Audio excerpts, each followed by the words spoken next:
السلام عليكم ورحمة الله وبركاته. الحمد لله رب العالمين. الصلاة والسلام على رسول كريم أما بعد.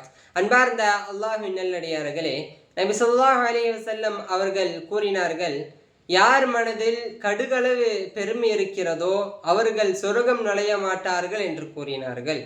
ஆனால் இன்றைய சமுதாயத்தில் நிறைய நபர்கள் தன்னை பெருமை அடித்து கொண்டுதான் இந்த உலகத்திலே வாழ்ந்து கொண்டு இருக்கிறார்கள். ஒருவருக்கு உதவி செய்தால் அவருக்கு செய்த உதவியை பிறரிடத்திலே சொல்லி காட்டி தன்னை பெருமை அடித்து கொண்டிருக்கிறார்கள்.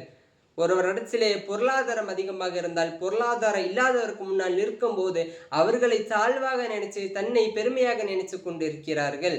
ஒரு குடும்பத்திலே கணவன் தன்னுடைய மனைவியை பார்த்தோ அல்லது தன்னுடைய பிள்ளைகளை பார்த்தோ, நான் இல்லை என்றால் நீங்கள் அனைவரும் பிச்சை எடுத்து கொண்டு இருப்பீர்கள் என்று சொல்லி பெருமை அடித்து கொண்டிருக்கிறார்கள்.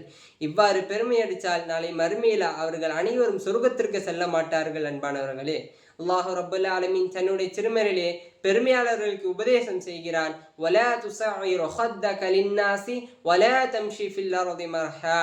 பெருமையோடு உங்கள் முகங்களை மனிதர்களை விட்டும் திருப்பிக் கொள்ளாதே, பூமியில் பெருமையாகவும் நடக்காது. பிறகு கூறுகிறான், இன்னல்லாஹ லா யுஹிப்பு குல்ல முஹ்தாலின் ஃபஹூர். தற்பெருமைக்காரரையும் ஆடவம் கொண்டோரையும் அல்லாஹ் ரப்பல் ஆலமீன் நிச்சயமாக நேசிக்க மாட்டான் என்று கூறினான். எனவே அன்பானவர்களே, நாம் வாழக்கூடிய இந்த உலகத்திலே எந்த ஒரு பெருமையும் இல்லாமல் வாழக்கூடிய மக்களாக மாறுவோம். அப்படி மாறக்கூடிய பாக்கியத்தை அல்லாஹ் ரஹ்மான் நம் அனைவருக்கும் தந்தருள் புரிவானாக.